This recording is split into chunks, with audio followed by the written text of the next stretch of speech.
राज्यों में विधानसभा चुनाव की तारीखों का ऐलान हो चुका है। असम, केरलम, पुडुचेरी में 9 अप्रैल को एक चरण में वोटिंग होगी। तमिलनाडु में एक चरण में 23 तारीख को वोट डालेंगे। पश्चिम बंगाल में इस बार 16 और 21 के बाद 2 चरण में चुनाव होगा। 2016 में एक तरफ जहां 7 चरणों में चुनाव हुए थे, 21 में 8 चरण में, तो इस बार पश्चिम बंगाल में 2 चरण में 23 और 29 तारीख को वोटिंग होगी। 4 मई को 5 राज्यों के चुनावी नतीजे सामने होंगे।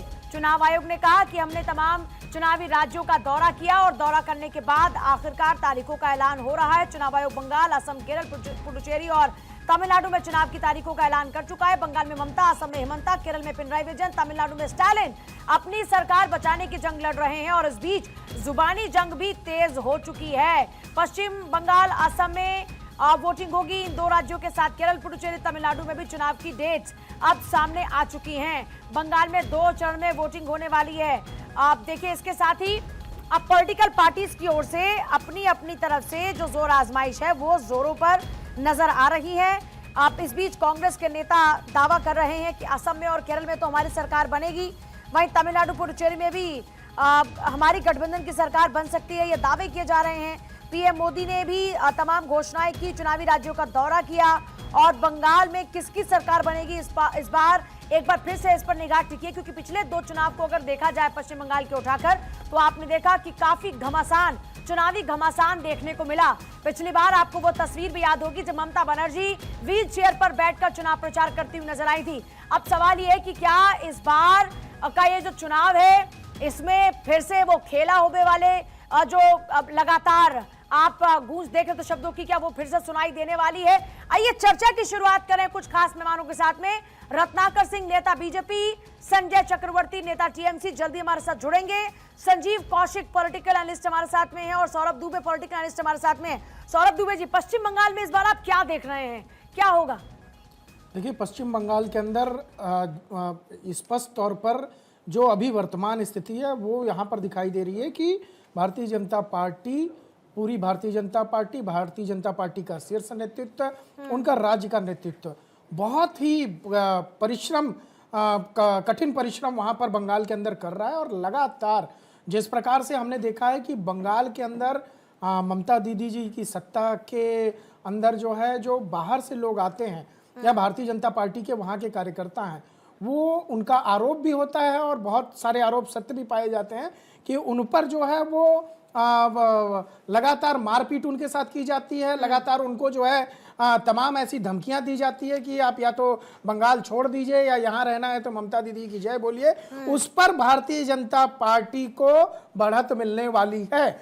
मैं इसलिए कह रहा हूं कि देखिए, एक बड़ी बात जो है, अभी राष्ट्रपति महोदया जब गई थी वहां पर, तो राष्ट्रपति महोदया के जाने पर जिस प्रकार से सारे प्रोटोकॉल को खत्म कर दिया गया, इस देश के अंदर अगर सर्वोच्च पद पर बैठी एक हमारी आदरणीय महामहिम जो है राष्ट्रपति महोदया वहां पर जाती हैं और उनको रिसीव करने के लिए वहां की मुख्यमंत्री नहीं आती हैं, और उसके बाद जिस स्थान पर उनका कार्यक्रम होना था उस स्थान को बदल दिया जाता है। जिस स्थान पर कार्यक्रम होता है वहां पर शौचालय की व्यवस्था तक महामहिम के लिए नहीं की जाती है। ये दुर्भाग्यपूर्ण है। इससे बड़ी शर्मनाक जो है घटना अभी तक नहीं हुई। मुझे लगता है कि यह बंगाल के लिए काला दिन है। बंगाल जो है रविंद्रनाथ टैगोर का बंगाल है, बंकिम चंद्र चटर्जी का बंगाल है। वो बंगाल जो भारत को एक सूत्र में पिरोता है, वो भारत जो है लगातार, जो बंगाल जो है वो भारत की बात करता है। लेकिन आज ऐसी कौन सी बात आ गई कि ममता दीदी जो लेफ्ट की सरकार थी उसको हटाने के बाद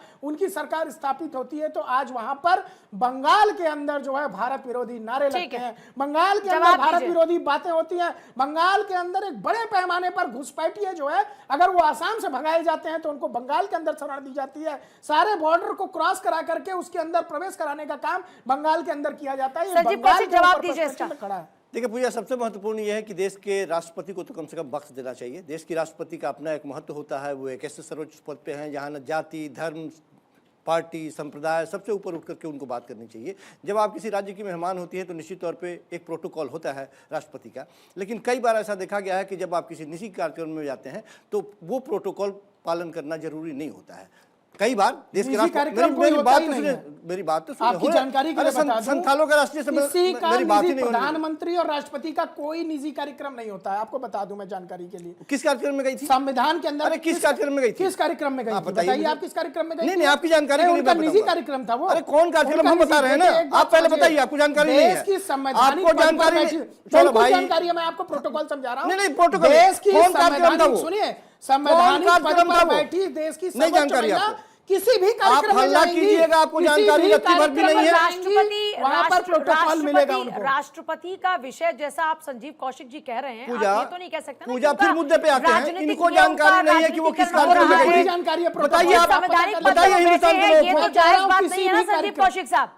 पर इसके अलावा, इससे इतर अगर देखा हम जाए, इससे आगे बढ़ते हैं। हाँ, हम इसके छोड़ते हैं। इतर सवाल पूछूंगा इनके जानकारी आपसे। के बारे में लोगों को पता मैं चल गया, ये हम पूछ इससे आगे रही हूँ, बढ़ते इस पर महिला के क्या अपमान विचार की रहेगा बात कर फिर? रहा था। बंगाली महिला अस्मिता, मुख्यमंत्री होते हुए। राष्ट्रवाद, हिंदुत्ववाद, और दूसरी बात ये कि अगर बंगाल में वो इतनी स्ट्रांग है तो इस बार फिर उनको अपनी स्ट्रैटेजी चेंज क्यों करनी पड़ रही है? अभी देश की तक अल्पसंख्यकों को लुभाने की कोशिश नजर आई, लेकिन इस बार हिंदुओं को भी वो अपने साथ रखना चाहती हैं। इसका मतलब ये है कि कहीं ना कहीं वहां पर मुकाबला तो दिलचस्प है, तभी अपनी राह बदली जाती है ना कि ठीक है, मुकाम तक पहुंचने के लिए इस बार ये रास्ता भी अपना लिया जाए। किस पार्टी के नेता की स्ट्रेटजी अपने आप को जीतने के लिए नहीं होती है? वो हिंदू को साधे, मुसलमान को साधे, दलित को साधे, ईसाई को साधे, सब पार्टी की नेता की स्ट्रेटजी होती है, वो भी वही कर रही है। हम ये कह रहे हैं कि पिछली बार जो सौरभ भाई बोल रहे हैं कि बड़े मजबूती के साथ भारतीय जनता पार्टी ने चुनाव लड़ा था, अपने हिंदुस्तान के तमाम उन स्टार प्रचारकों को पर एक बात बताइए, जो बंगाली अस्मिता वाला मैटर था, इस बार इसको बाहरी, बांग्लादेशी और इस सब करके एक मोड़ने की कोशिश की गई है, तो किसका पलड़ा भारी है इसमें? देखिए, मैं फिर वही बात मैं कह रहा था कि पिछली बार भारतीय जनता पार्टी का नारा था अब की बार 200 पार। भारतीय जनता पार्टी 200 पार नहीं, निश्चित तौर पे बहुत बड़ी बढ़त मिली, कहने में हमें कोई गुरेज नहीं है, लेकिन सच बात यह है कि 70 के करीब भी नहीं पहुंच पाई वो।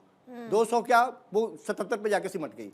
मैं दूसरी बात कह रहा हूं कि जिस पार्टी का केंद्र में सरकार हो, तमाम उस मुख्यमंत्री, लगभग 12-15 मुख्यमंत्री झोंक दिया जाए, तमाम स्टार प्रचारक को झोंक दिया जाए, वो सारी प्रक्रिया अपना ली जाए, उसके बावजूद यदि आप भाई तो चुनाव लड़ने का तरीका है भाई, हम बोल तो रहे हैं, परिश्रम करने में क्या दिक्कत है? सारे कार्यकर्ता बन के हमने गलत नहीं कहा, इसीलिए तो इतने स्टेट में जीतती आ रही है। हमने गलत नहीं कहा, ये सारी ताकत चूंकि पहले आपने आजमा ली है, उसके बावजूद आप सत्ता में नहीं आ पाए, फिर वही बात बताइए रत्नाकर सिंह जी, सारी ताकत हैं। आजमा ली आपने, फिर भी आप सत्ता में नहीं आए। आपने राष्ट्रवाद, आपने हिंदुत्ववाद, आपने बांग्लादेशी, आपने बाहरी, आपने करप्शन, आपने सिंडिकेट, आपने महिला सुरक्षा, न जाने सारे आपने मुद्दे अपनाए, आपने सारे इश्यूज उठाए, उसके बाद भी आप 3 से 77 पर आए। 200 पार का आंकड़ा आपका ऐसा का ऐसा ही रह गया बातों में। देखिए पूजा यादव जी, भारतीय जनता पार्टी का इतिहास रहा है कि हम 2 से शुरू करके और 300 पार भी जा चुके हैं, तो निश्चित रूप से जो हमारा प्रयास रहता है वो सतत और निरंतर प्रयास रहता है, और हो सकता है कि हमें पिछली बार सफलता हमारी उम्मीदों पे जो मुताबिक नहीं मिली हो, लेकिन इस बार वहां की जनता ने जो भी ममता बनर्जी सरकार के कृत्य और विभत्स देखे हैं, उससे यही है कि इस बार भारतीय जनता पार्टी की सरकार वहां पे पूर्ण बहुमत के साथ बनेगी। उसका कारण है पीछे, मैं वो बता देना चाहता हूं। देखिए, ये ममता बनर्जी जो है वो पश्चिम बंगाल को वो भारत का राज्य मानने को तैयार ही नहीं होती। अगर वो भारत का राज्य अगर मानती तो पश्चिम राष्ट्रपति महोदया का, जो उन्होंने अभी इसी बात पे चर्चा हो रही थी, राष्ट्रपति महोदया का प्रोटोकॉल का पालन भी नहीं करती वो। उनका तो ये कहना होता है कि कोई भी भारतीय जनता पार्टी का रिप्रेजेंटेटिव बन के आएगा तो मैं उसका सम्मान करने नहीं जाऊंगा।